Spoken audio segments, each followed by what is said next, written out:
Hola, acércate. Siéntate aquí conmigo en el porche, bajo la sombra de este viejo mezquite. ¿Sientes el olor a tierra mojada?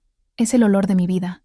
Una vida que, hasta hace poco, yo creía que ya estaba escrita, terminada, con el punto final estampado. Pero el destino, este bandido, agarró mi libro y arrancó la última página para empezar un capítulo que ni el más loco de los escritores podría haber imaginado. Antes de contarte cómo mi vida se convirtió en este huracán, déjame pedirte algo que aprendí a hacer tarde en la vida: pedir ayuda. Suscríbete aquí a este nuestro rincón. Activa esa campanita de notificación. Así, no pierdes el hilo de esta madeja mía y me das fuerza para seguir desatando los nudos. Créeme, querrás escuchar hasta el final.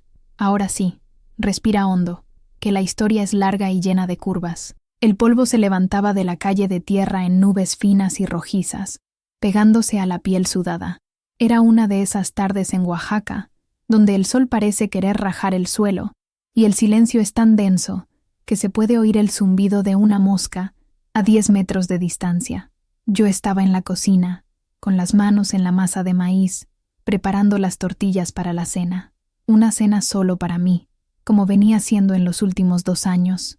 El sonido de mis palmas golpeando la masa era el único ritmo en la casa vacía, un eco solitario de la vida que un día llenó aquellas paredes de adobe. Fue entonces cuando oí el rechinido de llantas, un sonido agresivo y extraño para nuestra calle tranquila. Segundos después, golpes en mi puerta de madera. No eran golpes, eran puñetazos, fuertes, desesperados. Mi corazón, un pajarito viejo y cansado, dio un salto asustado en el pecho. Me limpié las manos en el delantal y caminé despacio. La curiosidad mezclada con un mal presentimiento, un escalofrío que nada tenía que ver con el calor de afuera. Cuando abrí la puerta, el huracán tenía nombre y apellido: Lupita González. La nueva esposa de mi exmarido, Esteban. Ella estaba allí, parada en mi umbral, con los ojos negros chispeando de un odio que yo nunca había visto de cerca. Lupita era joven, unos 30 y pocos años, con el cuerpo firme, las uñas largas pintadas de un rojo sangre y el cabello negro y liso cayéndole por los hombros. Una belleza afilada, cortante. En aquel momento, sin embargo, su rostro estaba contorsionado en una máscara de furia. Su pecho subía y bajaba con la respiración jadeante, y sus labios finos temblaban. Su bruja, siseó, la voz rasgando el silencio de la tarde. Yo me quedé parada, la mano todavía en el picaporte. ¿Bruja? Sin entender. La palabra me golpeó como una piedra. Miré por encima de su hombro y vi el coche de Esteban parado de cualquier manera en medio de la calle, la puerta del copiloto todavía abierta. Las cortinas de las ventanas vecinas se movieron sutilmente. El espectáculo había comenzado. «Lupita, ¿qué pasó? Entra, vamos a hablar con calma», dije, con la voz mansa que usé toda la vida para apaciguar los ánimos de Esteban. Era un reflejo, un instinto de supervivencia. ¿Hablar? Se rió, un sonido seco y sin alegría. No tengo nada que hablar con una vieja sinvergüenza, una robamaridos, una embrujadora. Avanzó un paso, y yo retrocedí instintivamente, mi espalda golpeando la pared fría de la sala. El olor a perfume dulce y caro que ella usaba invadió mis fosas nasales, mezclándose con el olor a maíz de mi cocina. Eran 2 mundos colisionando allí, en el umbral de mi puerta. «No sé de lo que estás hablando», murmuré, sintiendo que la sangre huía de mi rostro. Pero yo sabía, en el fondo de mi estómago, donde un secreto de semanas se anidaba, yo sabía exactamente de lo que estaba hablando. «¿No sabes?», gritó, y su voz atrajo más miradas curiosas. Doña Elvira ya estaba barriendo la banqueta del otro lado de la calle, una excusa barata para no perderse nada. «¿Crees que soy idiota? ¿Crees que puedes hacer un hechizo, un amarre, para atar a mi marido y yo no iba a descubrirlo? ¿Crees que puedes destruir mi vida y salir impune?». Apuntó un dedo tembloroso en dirección a mi vientre, cubierto por el delantal de flores. Y entonces dijo las palabras que hicieron que el suelo desapareciera bajo mis pies. Él me lo contó, desgraciada. Me contó lo del bebé. El mundo giró, las voces de la calle, el ladrido de un perro a lo lejos, el zumbido de la mosca. Todo se transformó en un ruido blanco y ensordecedor. Allí, de pie en mi propia casa, a los 70 años de edad, con el secreto de mi embarazo tardío expuesto de la forma más cruel y humillante posible, Sentí el peso de una vida entera de silencios derrumbarse sobre mí. El huracán no estaba solo en mi puerta. Estaba a punto de devastar todo lo que yo conocía. Para entender el caos de aquel día, tienes que entender a la mujer que yo era antes de él. Mi nombre es Socorro Ramírez Mendoza, pero la vida, terca, me hizo honor a mi nombre. Viví socorriendo a los otros, apagando incendios, tragándome sapos del tamaño de sandías para mantener una paz que nunca fue mía de verdad. Nací y me crié aquí en este pueblo, un lugar donde el tiempo parece andar más despacio y las tradiciones son más duras que la tierra seca en la sequía. Cuando me miro en el espejo hoy, veo un rostro que cuenta historias. Cada arruga alrededor de mis ojos es una noche mal dormida, una preocupación por los hijos, una lágrima tragada. Las manchas oscuras en la piel son del sol despiadado de Oaxaca, que me acompañó desde niña, cuando ayudaba a mi padre en la milpa, la siembra de maíz. Mi cabello, antes negro y grueso como el de Lupita, hoy es una maraña de hebras blancas y plateadas, recogidas en un chongo firme en la nuca, pero son mis manos las que revelan la verdad. Manos de trabajadora, con los nudillos engrosados y las uñas cortas. Manos que sembraron, cosecharon, cocinaron, lavaron, cuidaron, y que por casi 50 años intentaron sujetar a un hombre que se escurría entre mis dedos como arena. Yo era la mayor de 8 hermanos. Mi madre, una mujer pequeña y silenciosa, nos enseñó a servir. La mujer, decía mientras nos amarraba el delantal, nació para cuidar, del marido, de los hijos, de la casa. El silencio es nuestra mayor virtud, y yo viví esa virtud como una sentencia. Conocí a Esteban en un baile de la fiesta del santo patrono. Yo tenía 17 años, él 20. Era el muchacho más guapo del pueblo. Tenía una sonrisa que prometía el mundo y ojos oscuros que parecían leer el alma de la gente. Bailó conmigo toda la noche. Me dijo cosas que ninguna otra persona jamás me había dicho. Habló de mis ojos, de mi sonrisa tímida. Me sentí como la reina del baile. Menos de un año después, estábamos casados. El Esteban que el pueblo conocía era uno. El Esteban de puertas para adentro era otro. En público, él era el marido ejemplar. Me abría la puerta del coche. Me llamaba mi vida. Me tomaba de la mano en la misa del domingo. Todos decían, «Ah, Coco, qué suerte tienes». Pero puertas adentro, la sonrisa se deshacía. La voz dulce se volvía áspera. ¿Por qué tardó la comida? Esta casa es un desorden. Estás engordando, Socorro. Las críticas eran pequeños pinchazos diarios, que con el tiempo fueron perforando mi autoestima hasta no dejar casi nada. Tuvimos 2 hijos, Mateo y Soledad. Por ellos, aguanté todo. Las noches en que llegaba tarde, oliendo a perfume de otra y a tequila barato. Las veces en que perdía el dinero de la paga en malos negocios, y yo tenía que hacer magia con lo poco que sobraba de la venta de mis conservas y bordados. Me convertí en una experta en fingir. Fingía que no veía las manchas de lápiz labial, que no oía los cuchicheos en la calle, que no sentía el desprecio en su mirada cuando estábamos a solas. La paz de mi familia, pensaba, valía mi humillación. Cuando Mateo se convirtió en médico y se mudó a la Ciudad de México, y Soledad se casó y se fue a vivir a Puebla, la casa se volvió demasiado grande para nuestro silencio. La soledad de a 2 es la peor de todas, y fue ahí cuando Lupita apareció. Lupita no era de aquí.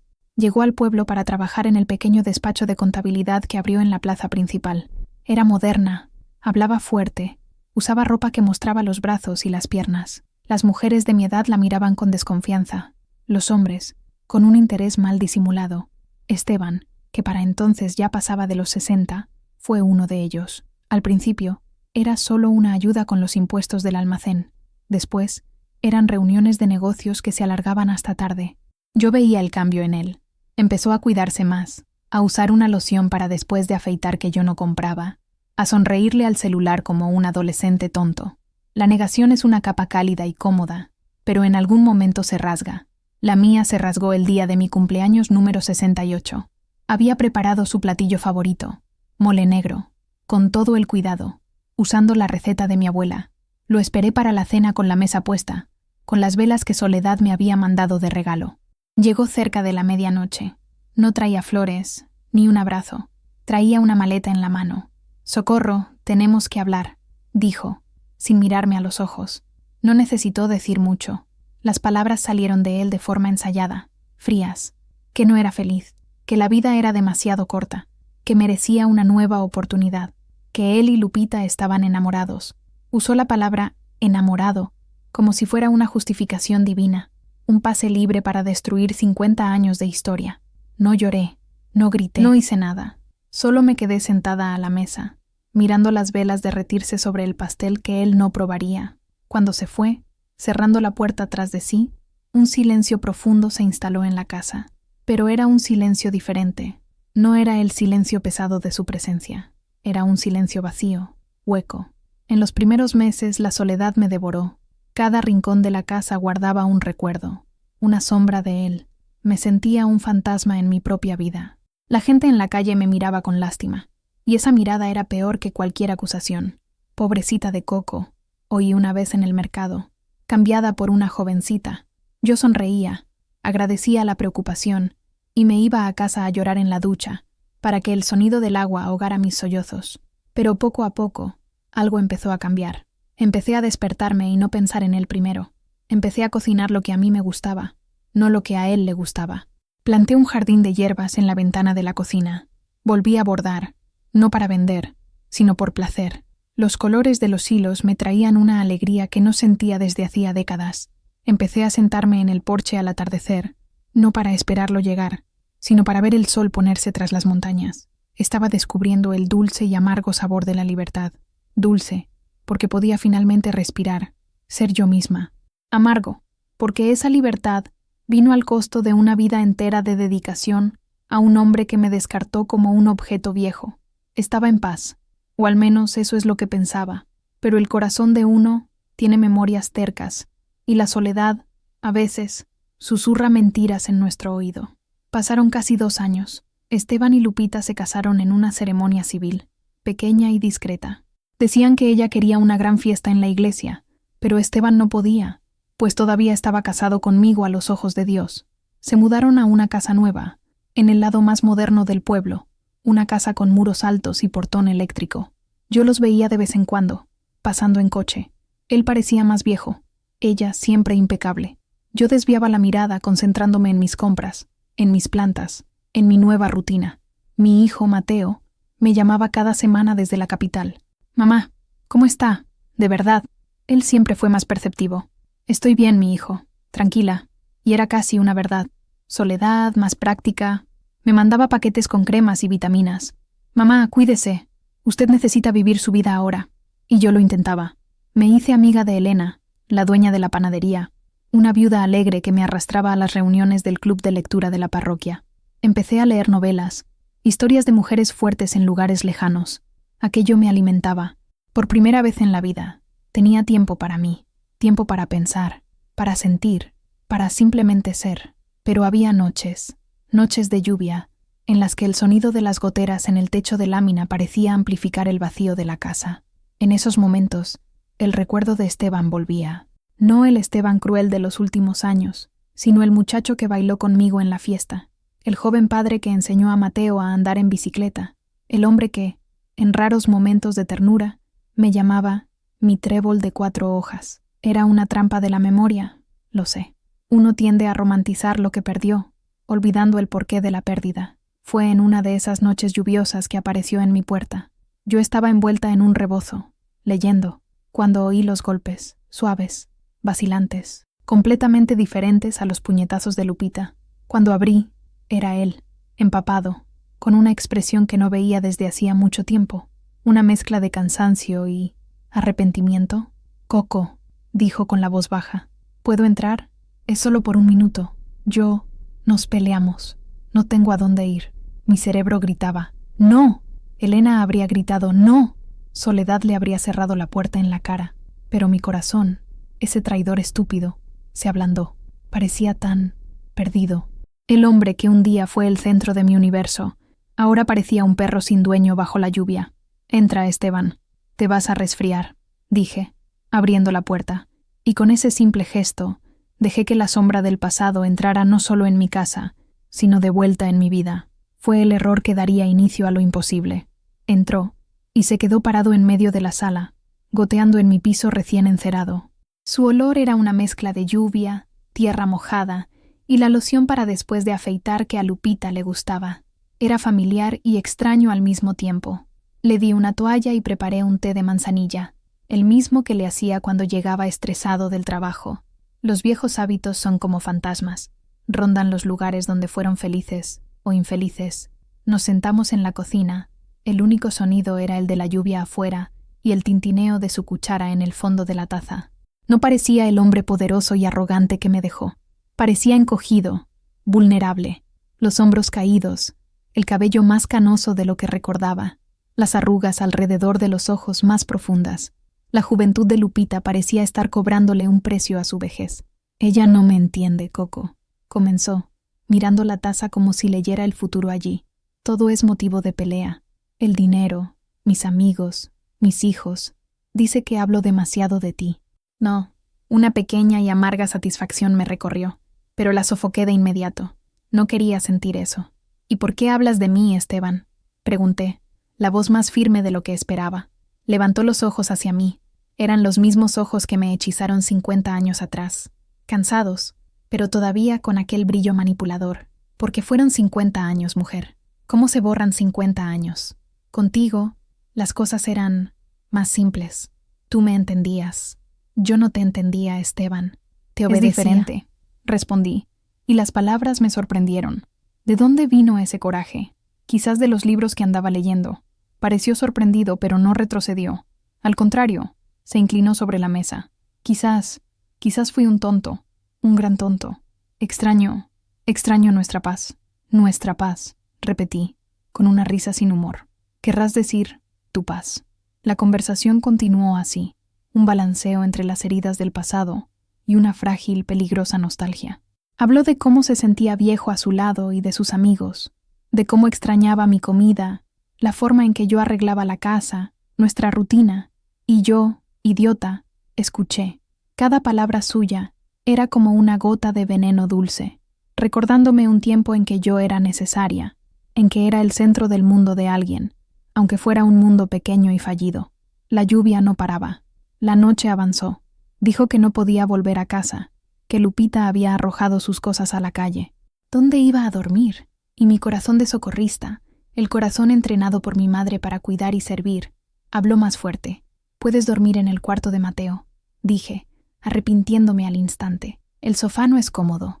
Me agradeció con una mirada tan llena de gratitud que casi me convenció de que estaba haciendo lo correcto. Le preparé la cama, con sábanas limpias. Cuando volví a la sala, él estaba parado en medio del pasillo, mirando nuestro antiguo cuarto. «Lo siento mucho, Coco», susurró. Y entonces hizo algo que no hacía en años. Se acercó, tomó mi rostro entre sus manos y me besó. No fue un beso de pasión, sino de desesperación, de nostalgia, de egoísmo. Y yo, débil, solitaria y llena de fantasmas, no lo aparté. Aquella noche, la lluvia lavó el pueblo afuera, pero dentro de mi casa solo trajo más lodo. Rompí la promesa que me hice a mí misma. Dejé que el hombre que me rompió en 1000 pedazos me juntara de nuevo, solo para romperme una vez más. Me desperté a la mañana siguiente con el sol entrando por la rendija de la cortina. Por un instante, sentí una paz extraña, una sensación de normalidad que ya no me pertenecía. El lado derecho de la cama estaba vacío, pero la almohada aún guardaba la marca de su cabeza. Su olor estaba en el aire. Me levanté, el cuerpo adolorido, no de pasión, sino de tensión. Mi corazón latía desacompasado, una mezcla de arrepentimiento y ansiedad. Fui a la cocina y él no estaba allí. La taza de té que le serví estaba en el fregadero, lavada. La toalla que usó, doblada sobre una silla. La cama en el cuarto de Mateo, tendida. Se había ido, sin una nota, sin un adiós. Como un ladrón en la noche, robó lo que quedaba de mi paz y desapareció. Me sentí sucia, usada, una tonta, una vieja tonta que cayó en la misma conversación de siempre. La rabia burbujeó dentro de mí, una rabia dirigida a él, pero principalmente a mí misma. ¿Cómo pude ser tan débil? ¿Cómo pude traicionar a la mujer en la que, con tanto esfuerzo, estaba tratando de convertirme? Pasé el día limpiando la casa. Fregué el suelo con fuerza, como si pudiera arrancar su presencia de cada tabla. Cambié las sábanas, ventilé los cuartos, quemé un incienso de salvia para purificar el ambiente. Necesitaba borrar cualquier vestigio de aquella noche, fingir que nunca sucedió. Los días siguientes fueron un tormento silencioso. Cada vez que sonaba el teléfono, saltaba, pensando que era él. Cada coche que pasaba más despacio por la calle espiaba por la cortina, con miedo de que fuera él o, peor, Lupita. Vivía en un estado de alerta constante, esperando que la bomba explotara. Pero no pasó nada. Pasó una semana, 2, un mes. La vida en el pueblo continuó a su ritmo lento. Encontré a Elena en la panadería y me miró con sus ojos listos. «¿Estás diferente, Coco? ¿Más callada? ¿Pasó algo?» «No, solo un poco cansada». Mentí, y el peso de la mentira se sumó al de la culpa. Intentaba convencerme de que él se había arrepentido tanto como yo, que aquella noche había sido un delirio, un error que ambos decidimos enterrar. Quizás él y Lupita se habían arreglado. Quizás él se había dado cuenta de que el pasado debe quedarse en el pasado. Me aferraba a esa esperanza para poder seguir adelante, pero mi cuerpo empezó a darme señales extrañas. Yo, que siempre tuve un estómago de hierro, empecé a sentir náuseas por la mañana. El olor del café, que tanto amaba, comenzó a darme asco. Sentía un cansancio que no se justificaba por mi trabajo en la huerta. Mis senos, que hacía mucho tiempo eran solo recuerdos de lo que fueron, estaban adoloridos. Al principio, atribuí todo a la edad, al estrés. «Es la menopausia tardía», me decía a mí misma. «Es el cuerpo de una mujer de 70 años quejándose de la vida». Ignoraba las señales, con la misma terquedad con la que ignoré las traiciones de Esteban durante años. La negación era mi refugio más antiguo y familiar. Hasta que un día, en medio del mercado, sentí un mareo tan fuerte que tuve que apoyarme en el puesto de frutas de don Pepe. Él me miró preocupado. «Doña Socorro, está pálida como la cera. Siéntese aquí, beba un poco de agua». Mientras bebía el agua, mi mente empezó a conectar los puntos. La náusea, el cansancio, el mareo.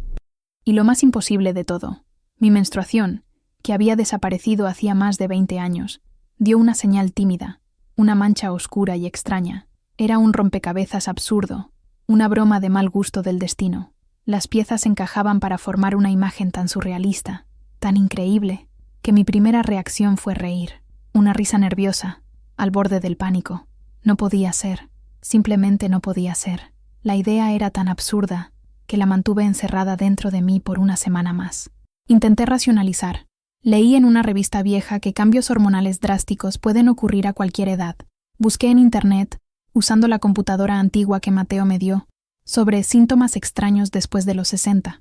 Encontré de todo, desde problemas de tiroides hasta deficiencia de vitaminas. Cualquier cosa era más plausible que la locura que mi instinto susurraba. Pero los síntomas persistían, y con ellos, una sensación que conocía bien, una sensación que no sentía desde el embarazo de Soledad, 45 años atrás, una intuición profunda, casi animal, de que mi cuerpo ya no era solo mío.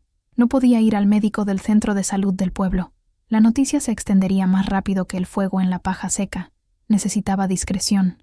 Necesitaba a alguien en quien pudiera confiar ciegamente.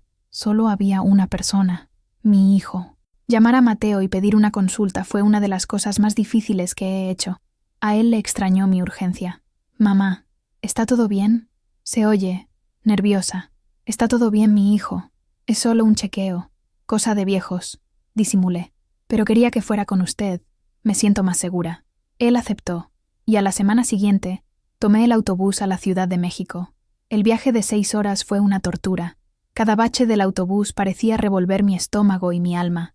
Miraba por la ventana los paisajes áridos de Oaxaca transformarse en los suburbios caóticos de la capital, y sentía que estaba viajando a otro planeta, para enfrentar una realidad que no parecía la mía. El consultorio de Mateo estaba en un edificio moderno, de vidrio y acero.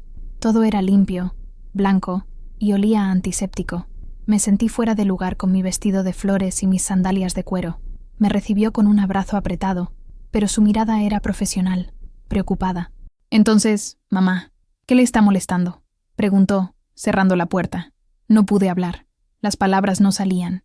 ¿Cómo podía decirle a mi hijo, un médico respetado, que yo, su madre de 70 años, creía que estaba embarazada? Parecía el guión de una comedia de 5ª categoría. Él, al percibir mi incomodidad, empezó a hacer las preguntas de rutina: presión, dolores, sueño. Yo respondía con monosílabos. Finalmente, se sentó frente a mí, tomó mis manos y dijo con la voz gentil que usaba cuando yo estaba enferma en la infancia: Mamá, puede contarme, sea lo que sea, lo resolveremos juntos. Aquellas palabras rompieron mi barrera. Las lágrimas vinieron, silenciosas y pesadas, y en medio del llanto le conté todo, los síntomas, mis sospechas, la locura que parecía haberse apoderado de mí. No mencioné a Esteban, solo dije que había sucedido. Me escuchó con una paciencia infinita, su rostro una máscara de profesionalismo, pero vi la confusión crecer en sus ojos. De acuerdo, dijo cuando terminé. Su voz era tranquila, pero un poco tensa. Vamos a hacer algunos análisis, solo para descartar cualquier posibilidad. Un análisis de sangre, un ultrasonido. Puede ser un desequilibrio hormonal, mamá. Es lo más probable. Hablaba de probable y descartar, pero yo veía en sus ojos que él también lo sentía. Sentía que estábamos al borde de algo que su medicina quizás no podría explicar fácilmente. La espera de los resultados de los análisis fue un purgatorio. Me quedé en el apartamento de Mateo, un lugar moderno e impersonal que en nada se parecía a mi casa. Su esposa, Laura, fue amable, pero sentía sus miradas curiosas. Mateo no le contó los detalles, solo le dijo que no me estaba sintiendo bien. Aquella noche, apenas pude dormir. Daba vueltas en la cama de huéspedes, oyendo los sonidos de la ciudad que nunca duerme. Sirenas, coches, voces lejanas. Me sentía pequeña y asustada. Pensé en Dios, en la Virgen de Guadalupe. ¿Sería un castigo? ¿Una bendición? ¿Una broma cósmica? Al día siguiente volvimos al consultorio. Mateo tenía un sobre de papel manila en las manos. Su rostro estaba serio, indescifrable. Me pidió que me sentara y cerró la puerta. El silencio era tan pesado que podía oír mi propia sangre pulsando en mis oídos. «Mamá», comenzó, y su voz falló por un segundo. Respiró hondo y continuó. Los análisis de sangre dieron positivo. Los niveles de la hormona HCG están elevados, muy elevados. Lo miré, sin entender qué significaba HCG. Él simplificó, con los ojos fijos en los míos. Significa que según la sangre, usted está embarazada. La palabra quedó suspendida en el aire entre nosotros. Embarazada. Sonaba extranjera, absurda. Negué con la cabeza. Un no mudo. Eso no es posible, Mateo. Debe ser un error, un quiste, un tumor, cualquier cosa. Yo también pensé en eso, dijo, abriendo el sobre y sacando otros papeles. Por eso pedí el ultrasonido con urgencia. La técnica me llamó en cuanto terminó. Vi las imágenes. Giró un monitor en mi dirección. Yo no entendía aquellas manchas negras y grises. Parecían una tormenta en una pantalla pequeña. Tomó un bolígrafo y señaló una pequeña mancha en el centro. «Esto de aquí, mamá», dijo, con la voz entrecortada. «Es el saco gestacional. Y este puntito minúsculo aquí», apretó un botón, y un sonido llenó la sala. Un sonido rápido, rítmico, como el galope de un caballo en miniatura. Tum, tum, tum, tum, tum. Eso es un latido cardíaco. Dejé de respirar. Aquel sonido. Lo conocía. Lo había oído 2 veces antes. Hacía mucho, mucho tiempo. Era el sonido más primordial. El sonido de la vida comenzando. Y venía de dentro de mí. Las lágrimas que contenía rodaron por mi rostro. No eran lágrimas de alegría ni de tristeza. Eran de puro y absoluto shock. A los 70 años. Viuda de un matrimonio vivo. Abuela de 2 nietos adultos. Yo estaba embarazada. La ciencia, la lógica, la naturaleza. Todo gritaba que era imposible. Pero el sonido en aquel consultorio ahogaba todos los gritos. Era el sonido de lo imposible volviéndose real, y no tenía la menor idea de qué hacer con ello. «Mamá, tenemos que ser realistas», dijo Mateo, después de que el shock inicial comenzó a disminuir y la fría realidad se instaló. «Esto es un milagro médico y un riesgo enorme. Un embarazo a esta edad. Su cuerpo no está preparado. El riesgo de complicaciones para usted y para el bebé, es altísimo». Hablaba como médico, usando términos como preeclampsia, diabetes gestacional, anomalías cromosómicas. Yo escuchaba, pero las palabras parecían pertenecer a otra persona. Todavía estaba atrapada en el sonido de aquel corazón minúsculo. «¿Qué vamos a hacer?», pregunté, la voz un hilo. El «vamos» salió sin querer. Estaba, una vez más, buscando a alguien que me socorriera. Mateo suspiró, pasándose la mano por el cabello. Parecía haber envejecido 10 años en una hora. «Primero», Usted necesita reposo y seguimiento constante. Quiero que se quede aquí en México por un tiempo, cerca de mí, de hospitales buenos. ¿Quedarme en la capital? ¿Lejos de mi casa, de mi jardín, de mi rutina? La idea me aterrorizó. ¿Y después? Insistí. ¿Y el padre? La pregunta quedó en el aire. No me presionó. Él sabía, por mi vacilación, por mi silencio, sabía que la respuesta era la más dolorosa de todas. «Es papá, ¿no es así?», preguntó suavemente. Yo solo asentí, incapaz de mirarlo a los ojos. Sentí la vergüenza quemarme por dentro, la vergüenza de haber sido débil, de haberme traicionado a mí misma, y de alguna manera, a él y a Soledad, que tanto sufrieron con el divorcio. Mateo se quedó en silencio por un largo tiempo. Esperaba un sermón, un regaño, una explosión, pero solo se levantó, vino hacia mí y me abrazó. «Oh, mamá», susurró en mi cabello, «¿por qué nunca aprende a pensar en usted primero?». En aquel abrazo me derrumbé, lloré por todo, por la traición de Esteban, por mi soledad, por mi debilidad, y ahora, por este milagro aterrador que crecía dentro de mí. Decidimos, por el momento, mantenerlo en secreto. Yo volvería al pueblo. No podía abandonar mi casa, mi vida. Le prometí a Mateo que me cuidaría, que evitaría esfuerzos, que volvería para exámenes regulares. Me dio una lista de vitaminas y recomendaciones. Era un plan frágil, basado en la esperanza de que podríamos tapar el sol con un dedo. El viaje de regreso a Oaxaca fue lo opuesto al de ida. Ya no miraba hacia afuera, hacia el mundo. Mi enfoque estaba todo hacia adentro. Puse la mano sobre mi vientre, sobre las capas de piel arrugada y la faja que usaba para los dolores de espalda. No sentía nada, ningún cambio físico, pero sabía que él estaba allí, un grano de arroz con un corazón galopante, un secreto, mi secreto. Al llegar a casa, la familiaridad de mi hogar me trajo un consuelo momentáneo, pero todo parecía diferente. El silencio ya no era de vacío, sino de expectativa. Cada comida que preparaba pensaba, necesito comer bien, por él. Cada paso que daba, pensaba, con cuidado por él. Vivía en una burbuja, escondiendo una verdad que era más grande que yo. Usaba ropa más holgada, evitaba encontrar gente en la calle, daba excusas para no ir a las reuniones del club de lectura. Elena se dio cuenta. «Estás recluida, Coco. Pasó algo. Solo estoy un poco indispuesta», decía. Las semanas fueron pasando.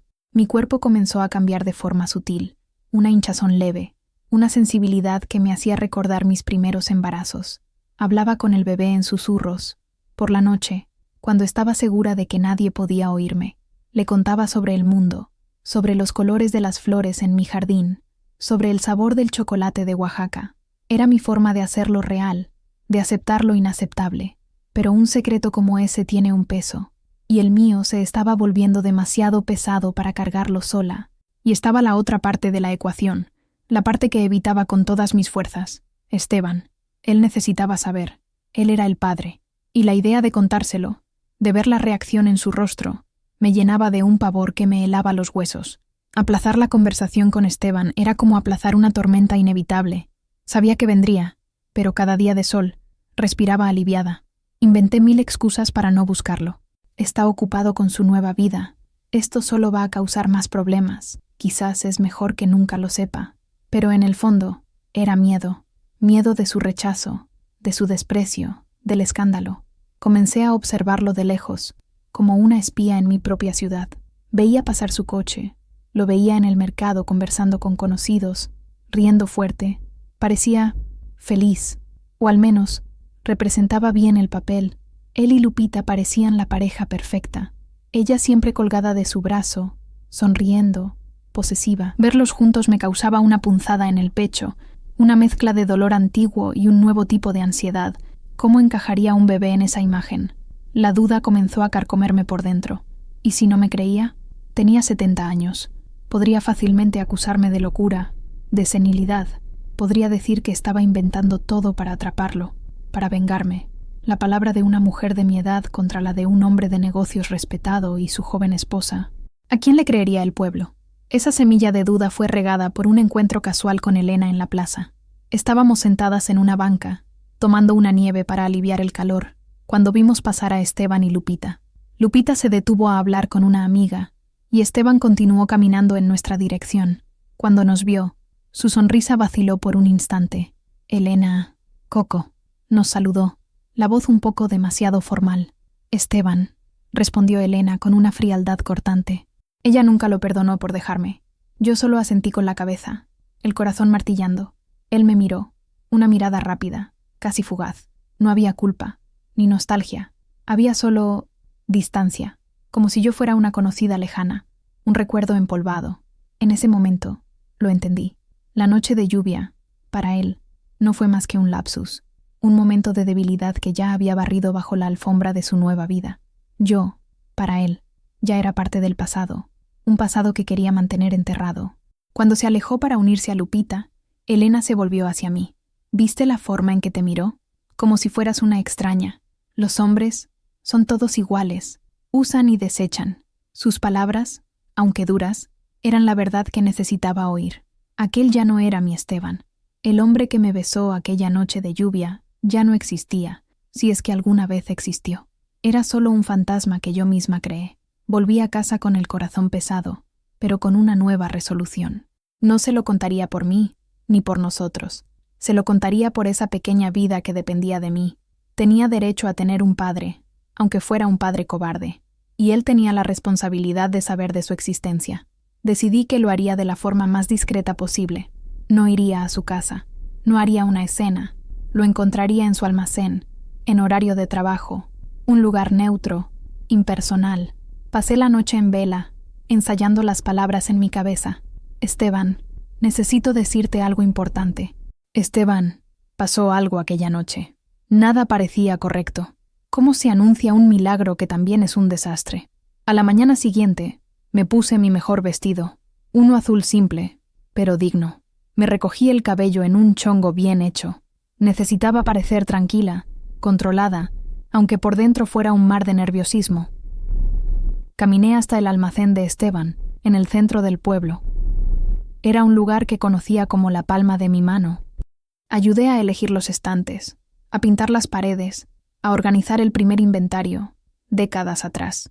Ahora, entraba allí como una clienta, una extraña. El olor a granos, especias y jabón en polvo era el mismo. Había 2 empleados nuevos que no conocía. Pregunté por Esteban y uno de ellos señaló la pequeña oficina del fondo. La puerta de vidrio esmerilado estaba cerrada. Respiré hondo y toqué. «Adelante», oí su voz, apagada. Abrí la puerta y él estaba sentado detrás de su gran escritorio de madera, hablando por teléfono. Cuando me vio, su expresión cambió de negocios a sorpresa y luego a un pánico mal disimulado. Me hizo un gesto para que entrara y se apresuró a terminar la llamada. «Coco, ¿qué haces aquí? ¿Pasó algo?», preguntó, levantándose. No vino a saludarme. Se quedó detrás de la seguridad de su escritorio. «Necesitamos hablar, Esteban. Es importante», dije, manteniendo la voz firme. Miró hacia la puerta de vidrio, preocupado de que alguien nos viera. «¿Aquí? ¿Ahora? Estoy muy ocupado. Tiene que ser ahora. Y tiene que ser a solas», insistí. Cedió, contrariado. Le pidió a la empleada que no lo interrumpiera. Cerró la puerta y las persianas. La pequeña oficina se volvió sofocante, claustrofóbica. La tensión era palpable. «Entonces», dijo, cruzando los brazos, «dime». No me anduve con rodeos. Lo miré directamente a los ojos, los mismos ojos que un día me prometieron el mundo, y dije: «Estoy embarazada, Esteban». El silencio que siguió fue absoluto. Se quedó mirándome, el rostro congelado en una expresión de incredulidad total. Entonces, soltó una risa corta, nerviosa. «Esto es una broma, ¿verdad? Coco, con todo respeto, tienes 70 años. Eso es imposible». «Yo también lo creía», respondí, la calma comenzando a abandonarme. «Pero fui al médico. Me hice análisis. Oí el corazón latir. La mención del médico y los análisis hizo que su risa muriera. El pánico volvió a su rostro, ahora mezclado con rabia. «¿Médico? ¿Qué médico? ¿Estás loca? Eso no puede ser mío. Es imposible. Debe ser de otro». La acusación me golpeó como una bofetada. Después de 50 años de fidelidad, incluso después de que él me abandonara, su primera reacción fue acusarme. El dolor fue tan agudo que me dejó sin aire por un segundo. «¿Otro?», siseé, sintiendo que la rabia finalmente tomaba el lugar del miedo. «No he visto a otro hombre en años, Esteban. Solo a ti. Aquella noche de lluvia, ¿recuerdas? La noche en que viniste a lloriquear a mi puerta porque tu noviecita te trató mal. Retrocedió como si le hubiera arrojado agua hirviendo. Su rostro se puso pálido. Sabía que era verdad. Esto no puede ser, tartamudeó, pasándose la mano por el cabello. La gente se va a reír de mí. Lupita. Dios mío, Lupita me va a matar, me va a dejar. Y ahí estaba, la raíz de su pavor. No era la preocupación por mí, por mi salud, por el niño. Era el miedo a lo que los demás pensarían. Era el miedo de perder su nueva vida, su juventud prestada. No vine aquí a pedir nada, Esteban, dije, la voz fría como el hielo. No quiero tu dinero, no quiero que vuelvas conmigo. Solo vine a cumplir mi obligación de decirte que vas a ser padre de nuevo. Lo que hagas con esa información es problema tuyo. Me di la vuelta para salir. Había dicho lo que necesitaba. Su cobardía era tan explícita, tan patética, que me dio una fuerza extraña. Espera, dijo con voz desesperada. No le cuentes a nadie. Por favor, Coco, dame tiempo para pensar, para resolver esto. No hables con nadie, principalmente con Lupita. ¿Me lo prometes? Me detuve con la mano en el picaporte. Lo miré por encima del hombro. El hombre poderoso, el dueño del almacén, el marido codiciado, parecía un niño asustado. No voy a salir gritando por la calle, si es lo que te preocupa, respondí. Pero la verdad, Esteban, tiene patas cortas. En algún momento aparece. Y salí, cerrando la puerta detrás de mí, dejándolo solo con su pánico y su vergüenza. No lo sabía, pero acababa de encender la mecha de una bomba que explotaría justo en medio de mi vida. Los días que siguieron a mi conversación con Esteban fueron extrañamente silenciosos. Era la calma que precede a la tormenta, pero en mi ingenuidad llegué a pensar que quizás él había logrado, de alguna forma, contener el desastre. Quizás había aceptado la noticia y estaba planeando un acercamiento cuidadoso con Lupita. Una parte de mí, la parte que todavía recordaba al joven encantador del baile, quería creer que él haría lo correcto. Me concentré en cuidarme. Seguía las recomendaciones de Mateo al pie de la letra. Comía más verduras, caminaba despacio por la mañana, cuando el aire aún estaba fresco, y descansaba mucho por la tarde. Mi cuerpo continuaba su transformación silenciosa. La hinchazón en mi vientre era más notable ahora. Para mí, en el espejo, era evidente.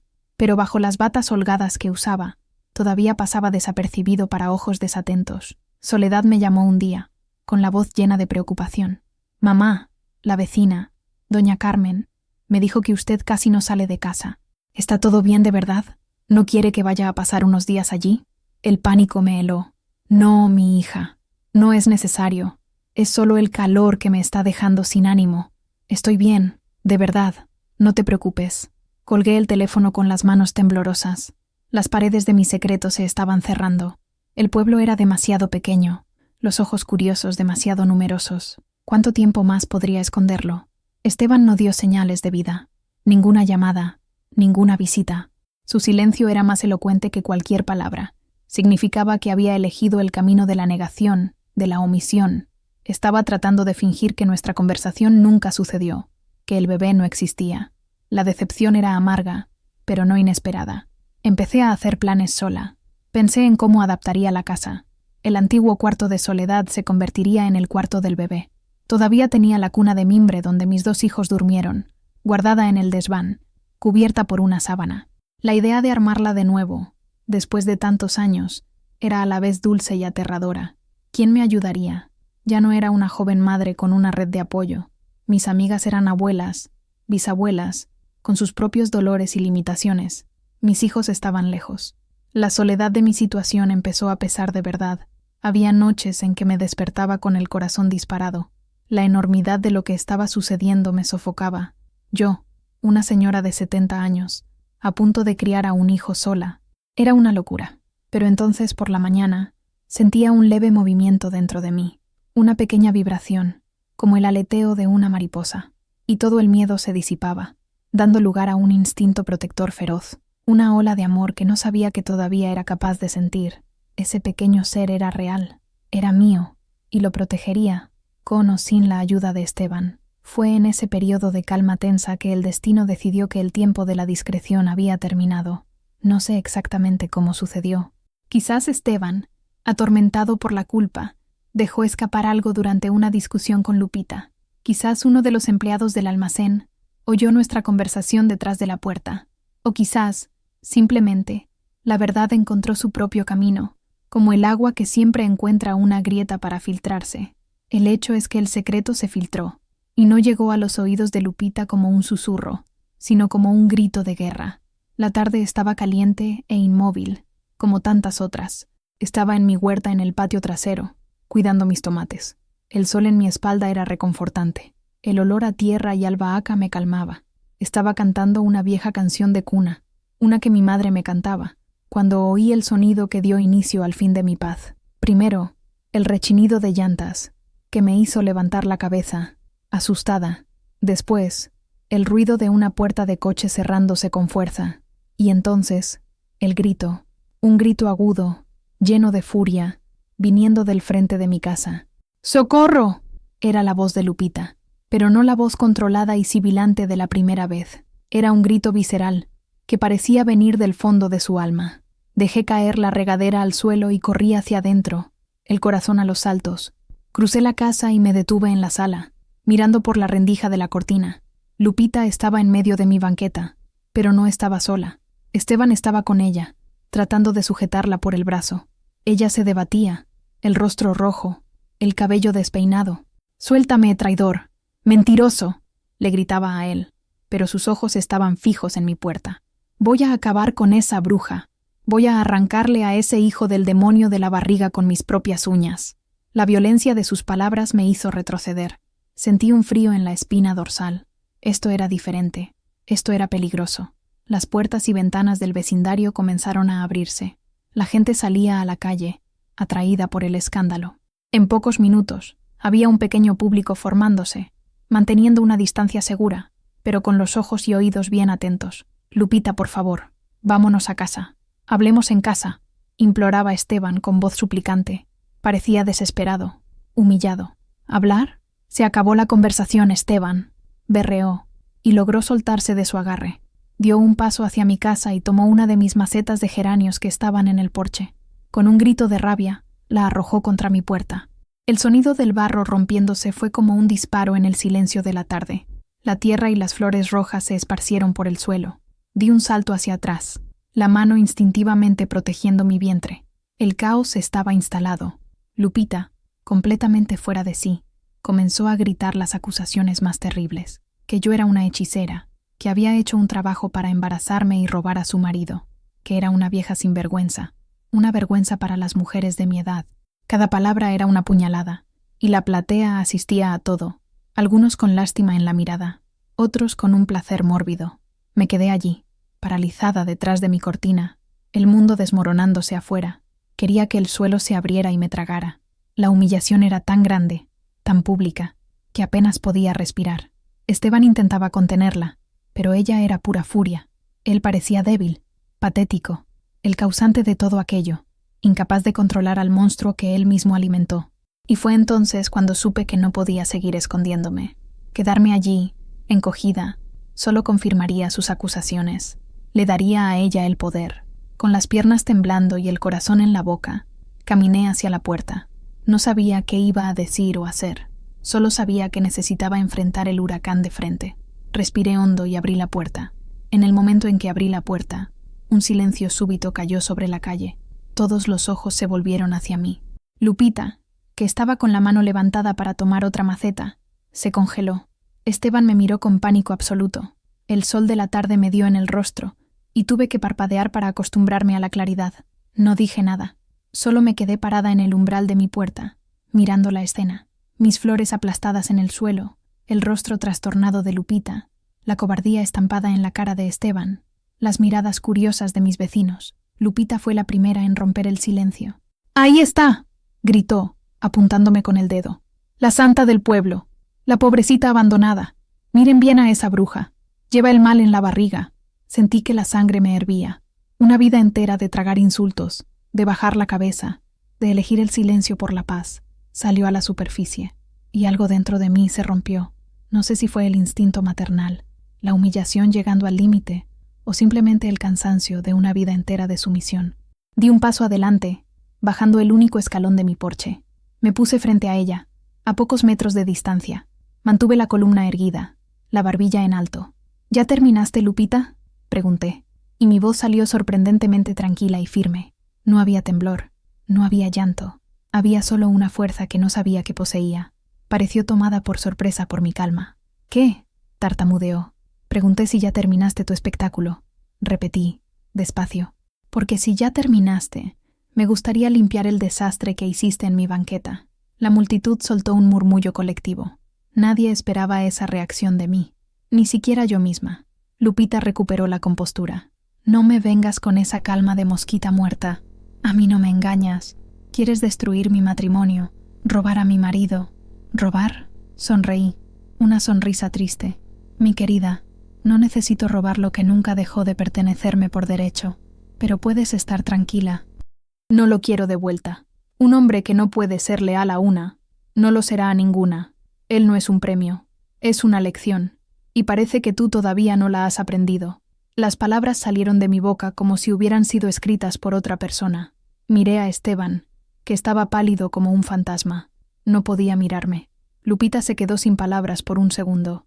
La furia en sus ojos dio paso a una punzada de incertidumbre.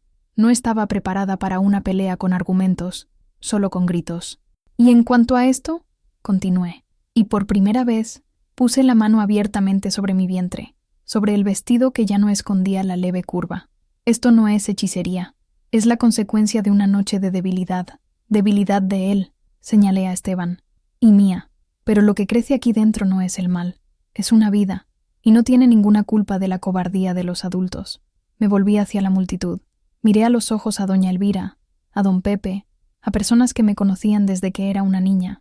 Todos ustedes me conocen, saben de mi vida, saben de todo lo que he pasado callada. Nunca le he pedido nada a nadie, y no estoy pidiendo nada ahora, solo pido respeto. Mi casa es mi santuario, y nadie, absolutamente nadie, tiene derecho a venir aquí y profanarlo con gritos y acusaciones. Un silencio pesado se instaló. Nadie se atrevía a moverse. Lupita miraba de mí a la multitud, dándose cuenta de que la marea de la opinión pública, que antes quizás estaba de su lado, ahora estaba cambiando. Había perdido el control de su propio drama. Lanzó una última mirada de puro odio hacia mí y luego hacia Esteban. «Esto no se va a quedar así», siseó. Dio media vuelta y marchó hacia el coche, cerrando la puerta con una fuerza que hizo que el vehículo se tambaleara. Esteban se quedó allí, paralizado entre nosotras dos. Me miró, una súplica patética en el rostro. Abrió la boca para decir algo, pero lo interrumpí. «Vete, Esteban», dije, la voz baja, pero cargada de una autoridad final. «Ve a arreglar tu vida, y mantente lejos de la mía». Dudó por un momento, luego se dio la vuelta, y prácticamente corrió hacia el coche. Entró, y el coche partió, rechinando las llantas de nuevo, dejando atrás una nube de polvo y una calle llena de gente en silencio. Me quedé allí, de pie, en medio de mis flores destruidas, sintiendo todas las miradas sobre mí, pero, por primera vez en mi vida, no sentí vergüenza. Sentí una paz extraña, la paz de quien finalmente dijo la verdad. Respiré hondo, me di la vuelta, entré en casa y cerré la puerta. El huracán había pasado, y yo seguía de pie. Después de cerrar la puerta, mis piernas cedieron. Me deslicé por la madera y me senté en el suelo, temblando. La adrenalina que me sostuvo afuera se disipó, dejando atrás un cansancio profundo, de cuerpo y alma. Me quedé allí, en la oscuridad del pasillo, escuchando los murmullos de afuera disminuir hasta que la calle volvió a su silencio normal. El espectáculo había terminado. Lo que siguió fue una nueva fase de mi tormento, la fase de los susurros. El escándalo en mi puerta se convirtió en la única noticia del pueblo. Me convertí en el tema principal en las filas de la panadería, en las conversaciones del mercado, en las bancas de la plaza. Era la vieja que se embarazó, la que hizo un hechizo, la pobrecita, la valiente. Cada uno tenía una versión, una opinión. Salir de casa se convirtió en una prueba de fuego. Sentía las miradas en mi espalda. Algunas eran de lástima, otras de admiración, muchas de pura curiosidad maliciosa. Las personas que antes me saludaban con un buenos días cálido, ahora desviaban la mirada o me saludaban con una formalidad incómoda. Era una anomalía, un misterio que rompía la rutina predecible de sus vidas. Elena fue la primera en tocar a mi puerta esa misma noche. No dijo nada, solo me abrazó fuerte. Oí lo que dijiste afuera, Coco, dijo, con los ojos llorosos. Nunca te había visto así. Estoy tan orgullosa de ti. Su apoyo fue un bálsamo. Contarle toda la verdad, desde la noche de lluvia hasta la confirmación del embarazo, fue como quitarme un peso enorme de encima. No me juzgó, solo tomó mi mano y dijo, no estás sola en esto, estoy aquí. Pero no todos eran como Elena. Algunas de las mujeres más beatas de la parroquia empezaron a mirarme de reojo en la misa. Una de ellas, doña Inés, una mujer de lengua afilada, llegó a decir para quien quisiera oír que yo era un mal ejemplo y que el padre debería tener una conversación seria conmigo. Las reacciones eran un espejo de la sociedad en la que vivíamos. Los hombres, en su mayoría, hacían bromas de mal gusto o me miraban con una curiosidad lasciva, como si fuera una especie de aberración. Las mujeres se dividían. Las más viejas y conservadoras me condenaban en susurros. Las más jóvenes y algunas que, como yo, habían sufrido en silencio en sus matrimonios, me miraban con una admiración secreta, como si hubiera hecho algo que ellas nunca tuvieron el valor de hacer. Mateo me llamó, desesperado. «Mamá», Soledad me contó. Una amiga suya del pueblo llamó y narró todo el escándalo. «¿Está bien? Por el amor de Dios. Véngase a la capital. Aléjese de toda esa gente». «Estoy bien, mi hijo», respondí. Y por primera vez, era verdad. No voy a huir. Esta es mi casa. Esta es mi vida. No tengo de qué avergonzarme. Se sorprendió con mi firmeza. La madre que conocía, la mujer que siempre se doblegaba, estaba desapareciendo. En su lugar, una nueva Socorro estaba naciendo, forjada en el fuego de la humillación pública. En cuanto a Esteban y Lupita, desaparecieron. Su casa permaneció cerrada. Corría el rumor de que se habían ido a pasar un tiempo a la ciudad para dejar que el polvo se asentara. Su ausencia era un alivio, pero también dejaba un vacío de incertidumbre. ¿Qué pasaría cuando volvieran? Aprendí a navegar en este nuevo mundo de susurros. Caminaba por la calle con la cabeza en alto. Saludaba a todos, incluso a aquellos que sabía que hablaban de mí a mis espaldas. Continuaba mi rutina. Iba al mercado, cuidaba mi huerta, iba a misa. Me negaba a dejar que la opinión ajena me convirtiera en una prisionera dentro de mi propia casa.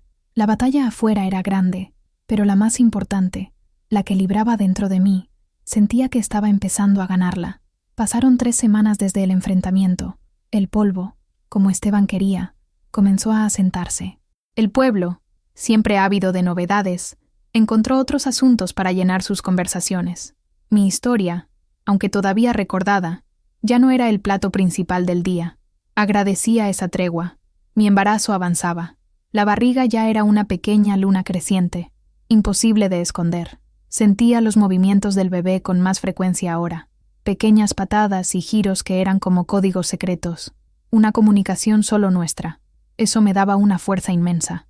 Un sábado por la mañana, estaba en la cocina preparando el almuerzo cuando oí un golpe en la puerta. Mi corazón todavía daba un pequeño salto con cada golpe inesperado. Fui a la puerta, recelosa.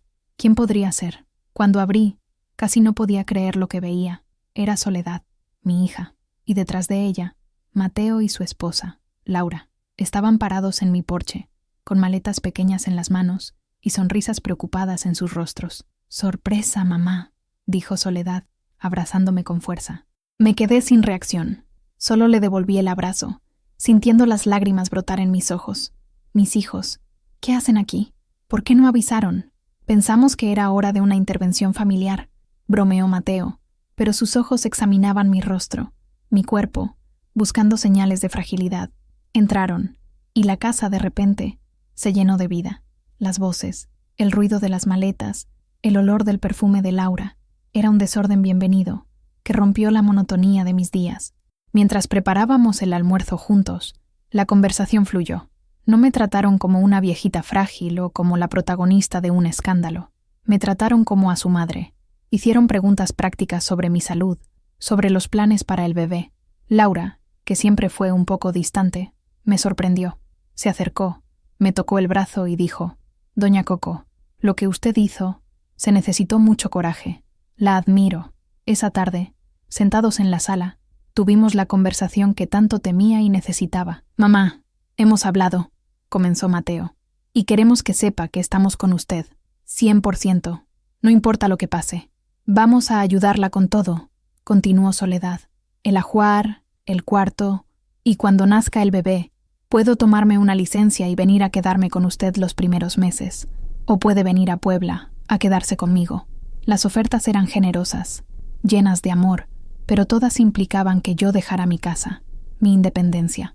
Les agradezco, mis hijos. Les agradezco desde el fondo de mi corazón, dije, tomando la mano de cada uno.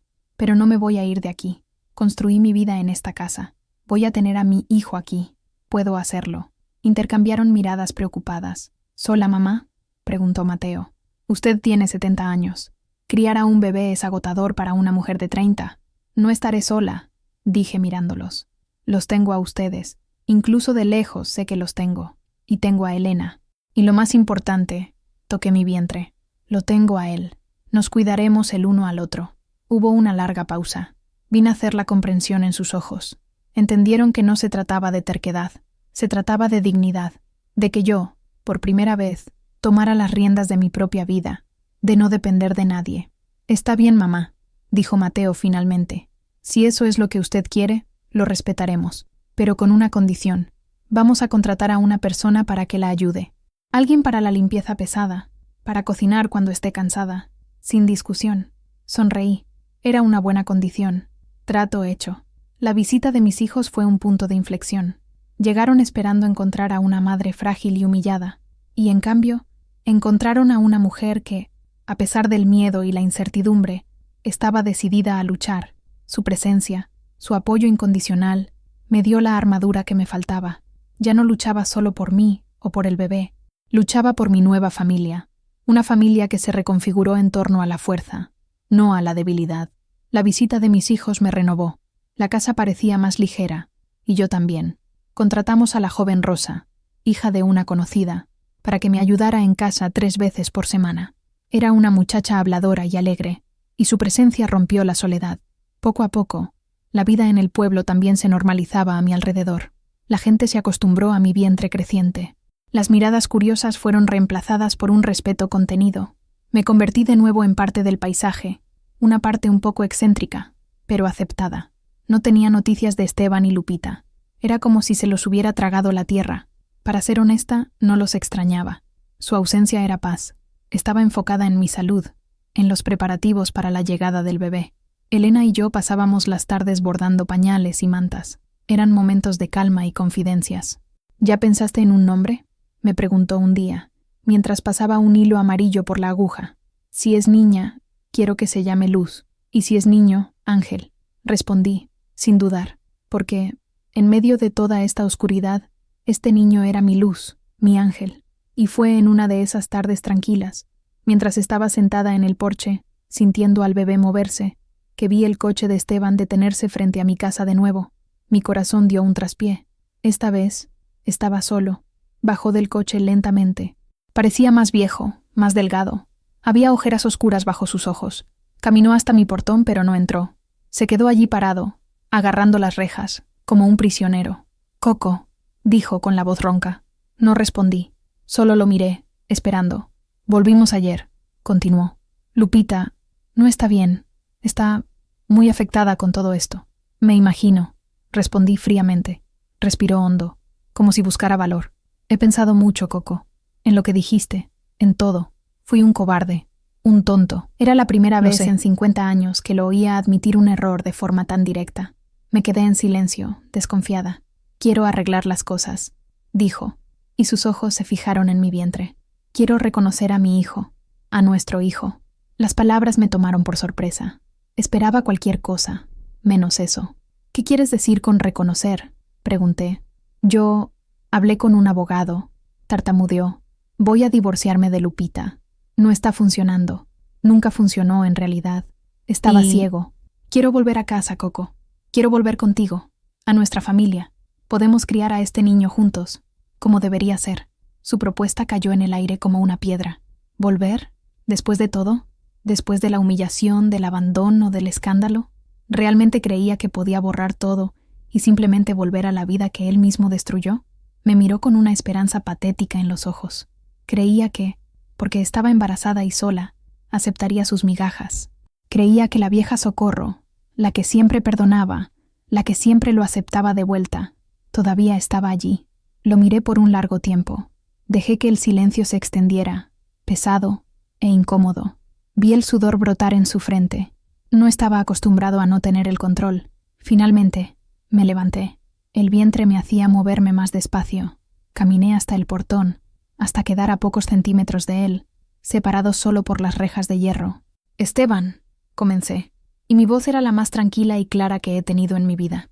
«Escucha bien, porque solo voy a decirlo una vez. No has entendido nada, ¿verdad?», continué, mirándolo directamente a los ojos.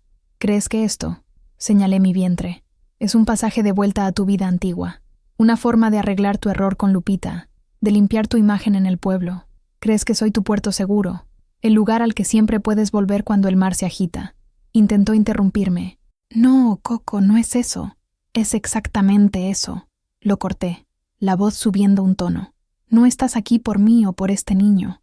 Estás aquí por ti, por tu comodidad, por tu conveniencia, porque la vida con la mujer joven y bonita no fue el cuento de hadas que imaginaste, porque la realidad es dura y es más fácil volver a lo familiar, a la mujer que te sirvió toda la vida». Podía ver en sus ojos que mis palabras lo golpeaban como piedras. «Hablas de nuestra familia». «¿Qué familia, Esteban? ¿La familia que rompiste? ¿La que abandonaste en mi cumpleaños para correr tras una falda? Esa familia ya no existe. Tú la mataste. Pero el bebé», susurró, su última carta. «Sí, el bebé», dije, suavizando la voz, pero no la mirada. «Es tu hijo, y tendrá tu apellido, si así lo deseas. Tendrás derecho a visitarlo, a participar en su vida. Tendrás la obligación de ayudarlo económicamente. Pero eso es todo. Serás el padre de mi hijo. Pero nunca más, serás mi marido». Se agarró a las rejas con fuerza, el rostro pálido. «Coco, por favor, no hagas esto. ¿Dónde voy a vivir? ¿Qué voy a hacer?». Y en ese momento, la imagen del hombre poderoso se deshizo por completo. Frente a mí, solo había un viejo asustado, egoísta, que se dio cuenta demasiado tarde de que sus elecciones tenían consecuencias. Y, por primera vez en la vida, no sentí lástima. Sentí nada. Un vacío donde antes hubo amor. Era la indiferencia, rabia. Y la indiferencia es el verdadero final. «Eso», dije con una finalidad cortante, «ya no es mi problema. Eres un hombre adulto, Esteban. Aprende a resolver tu propia vida». Le di la espalda y caminé lentamente de regreso a mi mecedora en el porche. No miré hacia atrás. Me senté y tomé mi bordado. Lo oí llamar mi nombre una vez más. La voz débil, derrotada. No me moví. Después de unos minutos de silencio, oí sus pasos arrastrándose lejos, el sonido de la puerta del coche abriéndose y cerrándose, el motor arrancando, y se fue. En ese momento, supe que había cerrado la puerta final de mi pasado, no la puerta de madera de mi casa, sino la puerta de mi alma, que había mantenido entreabierta para él durante tantos años. La paz que me inundó fue inmensa. Era la paz de la libertad verdadera, la libertad de no necesitarlo más, de no esperar ya nada de él. Estaba sola, sí, pero por primera vez en la vida, mi soledad no era sinónimo de abandono, era sinónimo de elección. Era mi elección. Las semanas que siguieron fueron las más tranquilas que había tenido en meses. La noticia de mi negativa a Esteban se extendió por el pueblo, no sé cómo. Quizás él mismo, en su desesperación, se lo contó a alguien, pero, esta vez, los susurros eran diferentes. Había un tono de respeto, casi de admiración. La mujer que enfrentó a la amante y después despachó al exmarido arrepentido, me convertí, sin querer, en una especie de leyenda local. Las mujeres, en particular, me miraban diferente. Veía en sus ojos una solidaridad silenciosa, un reconocimiento. Mi vida entró en una nueva rutina, centrada en mí y en el bebé. Rosa venía por la mañana y la casa se llenaba con el olor a comida fresca y el sonido de la radio que a ella le gustaba escuchar. Elena pasaba por la tarde, y leíamos o bordábamos juntas en el porche. Mis hijos me llamaban todos los días. No estaba sola. Tenía mi tribu, una tribu de mujeres fuertes y de hijos amorosos. Empecé a preparar el cuarto del bebé. Con la ayuda de Mateo, que me mandó dinero, compré una pintura azul claro, el color del cielo en una mañana despejada. Pinté las paredes yo misma, despacio, un poco cada día. Fue un trabajo meditativo.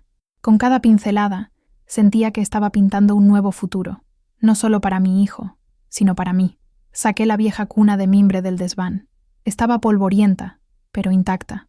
La limpié con cuidado, Le pasé aceite para nutrir la madera reseca. Mientras lo hacía, me recordaba a mí misma, una joven madre, llena de sueños y miedos, acostando a Mateo y luego a Soledad allí. Ahora era una vieja madre, llena de cicatrices y de una fuerza recién descubierta, el círculo de la vida.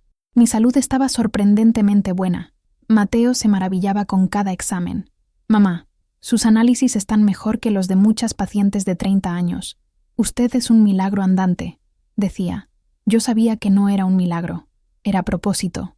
Por primera vez en la vida, tenía un propósito que era solo mío. Cuidar de mí, cuidar de esa vida. Eso me nutría más que cualquier vitamina. Claro, había desafíos. Las noches en que el dolor de espalda no me dejaba dormir. El cansancio que pesaba en mis huesos. El miedo al parto. A cómo sería a esta edad. Pero aprendí a acoger esos miedos sin dejar que me dominaran. Hablaba con el bebé. Le cantaba. Le decía: «Lo lograremos, mi ángel. Nosotros dos juntos». Una tarde, estaba lijando la cuna en el porche, cuando vi a Lupita pasar por el otro lado de la calle. Caminaba rápido, con la cabeza baja. Ya no usaba su ropa ajustada y colorida. Llevaba un vestido simple, oscuro. Estaba más delgada, con una expresión de tristeza en el rostro. Nuestras miradas se cruzaron por una fracción de segundo. En su mirada, ya no vi odio. Vi solo derrota, una profunda y exhausta derrota. Ella desvió la mirada primero y apresuró el paso. No sentí triunfo, ni placer. Sentí una punzada de compasión por ella. Ella también era una víctima de Esteban, de sus promesas vacías. Ella también había amado al hombre equivocado. En ese momento, la vi no como mi rival, sino como otra mujer que tuvo el corazón roto por el mismo hombre, y le deseé paz. Entré en el 8º mes de gestación. La barriga estaba grande, redonda, una presencia constante y pesada. El bebé se movía con fuerza, como si quisiera explorar los límites de su pequeño mundo. Hablaba con él todo el tiempo. Le presentaba los sonidos de la casa, el canto de los pájaros, la música de la radio de Rosa. A pesar de mi fuerza de voluntad, mi cuerpo comenzaba a dar señales de que el viaje estaba siendo arduo. Mis tobillos se hinchaban como panes, y necesitaba mantener las piernas en alto la mayor parte del día. Sentía una falta de aire constante, como si mis pulmones estuvieran apretados. Y la presión arterial, que siempre había sido ejemplar, comenzó a subir peligrosamente. Mateo me llamaba 2 veces al día, monitoreando mis síntomas. «Mamá, estoy preocupado. Esa presión alta no es una buena señal. Usted necesita reposo absoluto. Nada de huerta, nada de pintura, ningún esfuerzo». Obedecí, a regañadientes. Pasaba los días en la mecedora o en la cama, leyendo, bordando, sintiendo el tiempo pasar despacio. Elena y Rosa se desvivían por cuidarlo todo. Elena cocinaba para mí, Rosa limpiaba la casa, y ambas me llenaban de mimos y conversaciones. Una noche, me desperté con un dolor agudo en el vientre. No era una contracción normal, era un calambre fuerte, persistente. Me asusté. Me senté en la cama, respirando hondo, esperando que pasara. Después de algunos minutos, el dolor disminuyó, pero dejó tras de sí un rastro de miedo. Llamé a Mateo en medio de la noche. Me hizo una serie de preguntas, con la voz tensa al otro lado de la línea. «Mamá, puede ser una falsa alarma, pero no podemos arriesgarnos. A la primera señal de cualquier otro dolor, sangrado, o si el bebé deja de moverse, usted necesita ir al hospital inmediatamente. Prométamelo». Lo prometí. A partir de ese día, una nueva ansiedad se instaló en mí. Pasé a monitorear cada movimiento del bebé, cada punzada, cada señal de mi cuerpo. El miedo, que había logrado mantener bajo control, volvió a mostrar sus garras. ¿Y si algo salía mal? ¿Y si no era lo suficientemente fuerte para llevar este embarazo hasta el final? Elena, al darse cuenta de mi estado, intentaba distraerme. Traía revistas, contaba los chismes del pueblo, me hacía reír. «Todo va a salir bien, Coco. Eres la mujer más fuerte que conozco. Este bebé es fuerte como tú». Quería creerle, pero por la noche, en el silencio de mi cuarto, las dudas me asaltaban. Le estaba pidiendo demasiado a mi cuerpo, a la vida. Aquel milagro tenía un precio, y quizás estaba a punto de descubrir cuál era. Miraba el cuarto del bebé, casi listo, la cuna pintada de blanco, las cortinas de algodón en la ventana, las pequeñas ropas dobladas en la cómoda. Todo estaba preparado para su llegada, y rezaba, con todo el fervor que me quedaba, para que llegara. para que pudiera al menos sostenerlo en mis brazos. Sucedió en una mañana lluviosa, gris, que reflejaba el estado de mi corazón. Había dormido mal, despertándome cada 2 horas con dolores de espalda y un mal presentimiento. Cuando me desperté del todo, sentí que algo era diferente. El bebé, que normalmente me despertaba con sus patadas matutinas, estaba quieto, terriblemente quieto. Esperé un poco, intenté no entrar en pánico. Bebí un vaso de agua fría, comí un trozo de pan dulce, me acosté de lado, todos los trucos que Mateo me había enseñado para estimularlo. Nada. El silencio dentro de mí era absoluto, un vacío aterrador donde antes había vida pulsante. El pánico se apoderó de mí. Mis manos temblaban tanto que apenas pude marcar el número de Elena. Cuando contestó, mi voz era un susurro desesperado. Elena, ven, ahora, algo está mal. No hizo preguntas. En menos de 10 minutos, estaba en mi puerta, el rostro pálido de preocupación. Me ayudó a vestirme. Tomó la pequeña maleta de maternidad que ya estaba lista y me llevó al hospital del pueblo. Al mismo tiempo, llamó a Mateo, poniéndolo en altavoz. La voz tranquila y profesional de mi hijo en el teléfono era lo único que me mantenía cuerda. Mamá, respire hondo. Elena, llévela a urgencias. Dígales que es mi madre, que tiene un embarazo de alto riesgo y que ya estoy hablando con el doctor Ramírez para que las reciba. El pequeño hospital del pueblo pareció un laberinto de pasillos blancos y olores a enfermedad. Me llevaron a una sala, me acostaron en una camilla, y una enfermera intentó encontrar los latidos del bebé con un aparato. Pasaba el gel frío por mi vientre, moviendo el sensor de un lado a otro. El único sonido en la sala era el silbido estático del aparato y el martilleo de mi propio corazón. No lo encuentro, murmuró, con el ceño fruncido. El doctor Ramírez, un médico mayor que me conocía desde niña, entró en la sala. Su rostro estaba serio. Vamos a llevarla al ultrasonido, Socorro. Con calma. Elena sostenía mi mano con fuerza. Recé como nunca antes en mi vida.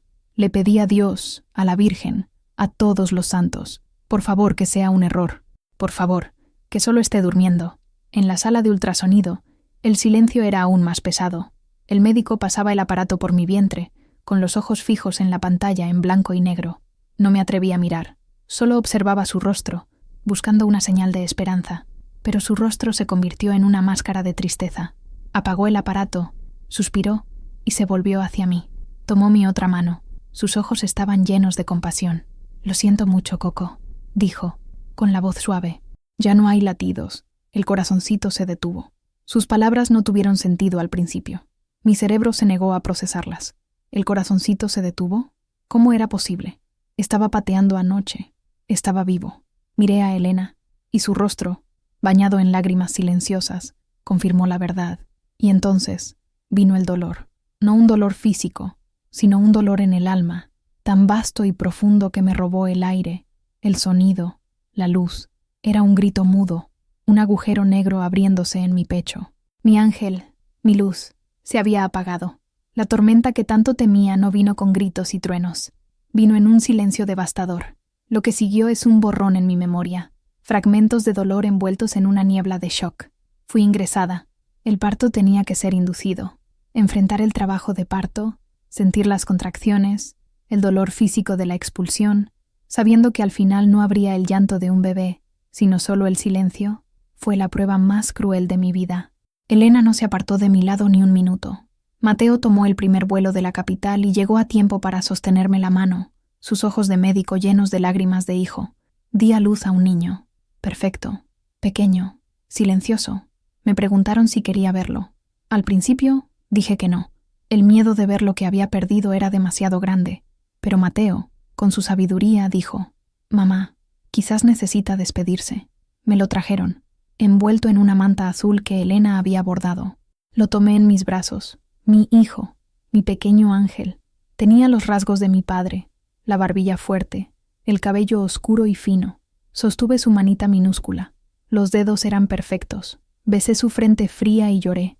Lloré por todos los buenos días que no le daría, por todas las canciones de cuna que no oiría, por todas las historias que no le contaría. Lloré por la vida que fue prometida y arrebatada. Me quedé con él en mis brazos por un largo tiempo, hasta que no me quedaron más lágrimas. Y en esa despedida silenciosa, algo sucedió. La rabia, la culpa, qué hice mal, la rebelión contra Dios, todo eso comenzó a disolverse, dando lugar a una tristeza profunda, pero limpia, una aceptación. Lo amé. Durante 8 meses, lo amé con cada fibra de mi ser. Y ese amor era real, aunque su vida haya sido tan breve. Volver a casa fue la segunda parte de la tortura. La casa estaba preparada para una llegada, no para una pérdida. La cuna en el cuarto, la ropita en la cómoda. Cada objeto era una puñalada en mi corazón. Elena y Laura, la esposa de Mateo, con una sensibilidad increíble, me preguntaron si quería que guardaran todo. No, respondí, sorprendiéndome a mí misma. Déjenlo. Necesito hacer esto a mi tiempo. Los primeros días fueron los peores. La casa estaba demasiado silenciosa. Instintivamente ponía la mano en mi vientre, esperando sentir una patada, y encontraba solo el vacío. Me despertaba de noche creyendo oír un llanto. El luto era una presencia física, un fantasma que se sentaba a la mesa conmigo, que se acostaba en la cama a mi lado. La gente del pueblo, al saber la noticia, reaccionó con una amabilidad inesperada. Ya no había susurros, solo un respeto silencioso. Mujeres que antes me miraban de reojo, ahora me traían una olla de sopa, un pan dulce. Lo dejaban en mi puerta, sin decir nada. Era su forma de decir lo siento. Incluso doña Inés, la beata de lengua afilada, me detuvo en la calle un día y solo me apretó el brazo, con los ojos llenos de una compasión genuina. La tragedia nos unió, nos volvió humanas las unas para las otras de nuevo. No vi a Esteban. Me dijeron que lo supo, que quedó destrozado, pero no vino, quizás por vergüenza, quizás por cobardía. Ya no importaba. El dolor era mío, el luto era mío. Pasaba horas en el cuarto que sería de mi hijo. Tocaba la cuna, doblaba y desdoblaba la ropita. Lloraba, hablaba con él. Era mi ritual de despedida. Y lentamente, muy lentamente, el sol comenzó a entrar por las rendijas de mi dolor. El tiempo no cura todas las heridas. Solo nos enseña a convivir con las cicatrices. El dolor de la pérdida de mi ángel nunca desapareció por completo. Se transformó. Dejó de ser un dolor agudo y paralizante para convertirse en una nostalgia suave, una presencia constante que me recordaba la profundidad del amor que soy capaz de sentir. Después de algunas semanas sumergida en el luto, una mañana, me desperté y sentí algo diferente. No era alegría, ni tristeza. Era un impulso, unas ganas de hacer algo. Miré por la ventana y vi mi jardín, descuidado durante mi reposo forzado. La maleza estaba creciendo, las flores marchitándose. Me puse mis sandalias, me puse mi sombrero de paja y fui al patio. Empecé a arrancar la maleza, con una furia silenciosa. Cada hierba mala que arrancaba, sentía como si estuviera arrancando un pedazo de mi dolor, de mi rabia, de mi impotencia. Me ensucié las manos de tierra, el sudor corría por mi rostro, y me sentí viva, viva de verdad, por primera vez desde el hospital. Ese día, no paré. Limpié todos los canteros, podé los rosales, preparé la tierra para una nueva siembra. El trabajo físico exhaustivo calmó mi mente y mi corazón. Al día siguiente, fui al mercado y no compré solo comida. Compré semillas, de todo: tomate, chile, cilantro, calabaza, caléndulas, cinias. Volví a casa y empecé a plantar. Cada semilla que ponía en la tierra era una promesa de vida nueva, de recomienzo. El jardín se convirtió en mi santuario, mi terapia. Cuidar de esas pequeñas semillas, verlas brotar, crecer, transformarse en plantas fuertes que daban flores y frutos, era una metáfora poderosa de lo que necesitaba hacer con mi propia vida. Necesitaba regarme, nutrirme, arrancar mis propias hierbas malas y florecer de nuevo. Mateo y Soledad seguían preocupados, pero cuando me veían en el jardín, con la tierra en las manos y un brillo diferente en la mirada, lo entendían. Se dieron cuenta de que había encontrado mi camino hacia la curación.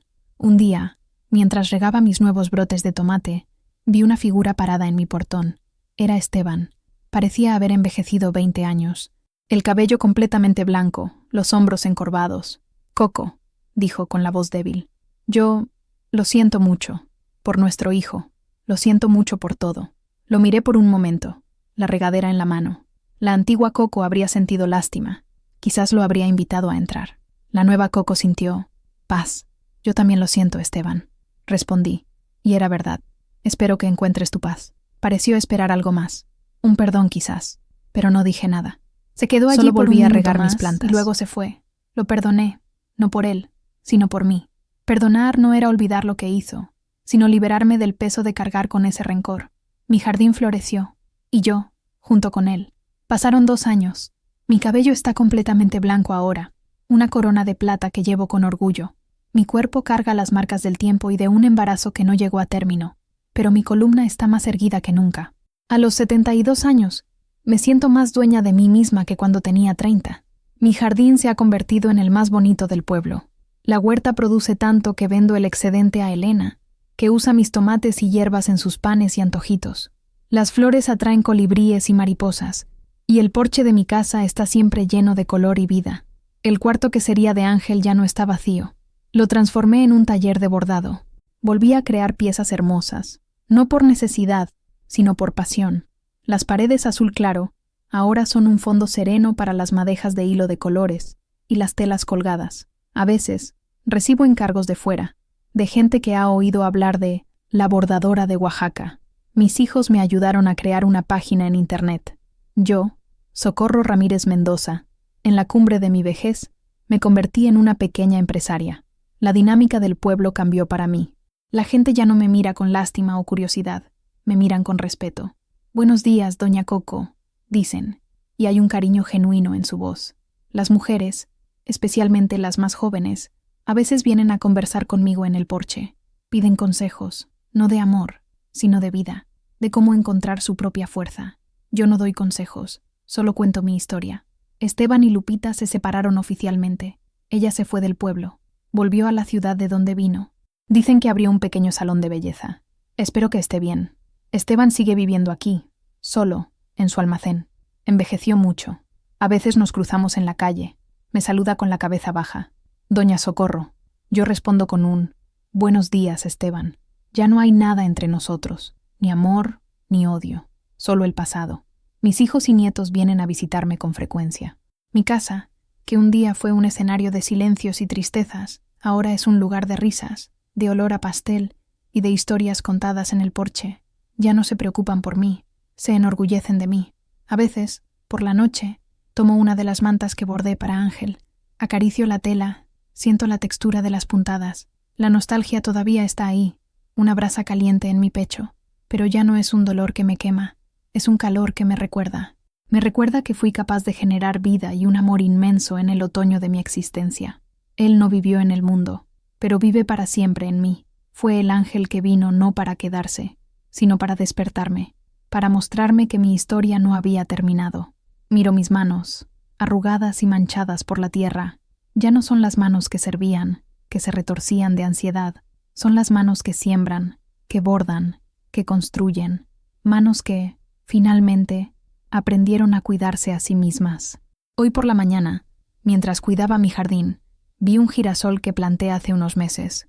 Creció más alto que todos los demás, fuerte, y su cara amarilla estaba vuelta directamente hacia el sol, como si bebiera la luz, y lo entendí. Toda mi vida fui como una planta en la sombra, tratando de sobrevivir con la poca luz que me daban. Me doblegaba, me encogía, intentaba adaptarme a la oscuridad impuesta por otros, el embarazo, el escándalo, la pérdida. Todo eso fue como una tormenta que arrancó el techo que me hacía sombra. Dolió, casi me destruyó, pero cuando la lluvia pasó, el sol entró.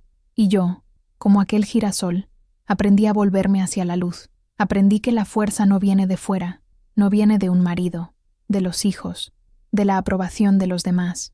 Viene de dentro, viene de nuestra capacidad de levantarnos después de la caída y de volver el rostro hacia el sol, incluso cuando el cielo está nublado. Mi historia no es una historia de tragedia, es una historia de renacimiento. A los 70 años, renací. Perdí un hijo, pero me gané a mí misma. Y esa fue la cosecha más preciosa de todas. Sé que muchas de ustedes que me están escuchando pueden estar viviendo en la sombra también. Pueden estar atrapadas en silencios, en miedos, en relaciones que les quitan la luz. Mi historia no es una receta, pero quizás sea un recordatorio. Un recordatorio de que nunca es demasiado tarde para arrancar las hierbas malas, para preparar la tierra y para plantar tu propio jardín. Nunca es tarde para volverse hacia el sol. Y si mi historia, esta semilla de dolor que se convirtió en flor en mi patio, tocó tu corazón de alguna forma, hazle un favor a esta vieja. Deja tu comentario. Cuéntame qué sentiste. Si te suscribes aquí a nuestro rincón y dejas un me gusta, ayudas a que esta voz mía viaje más lejos.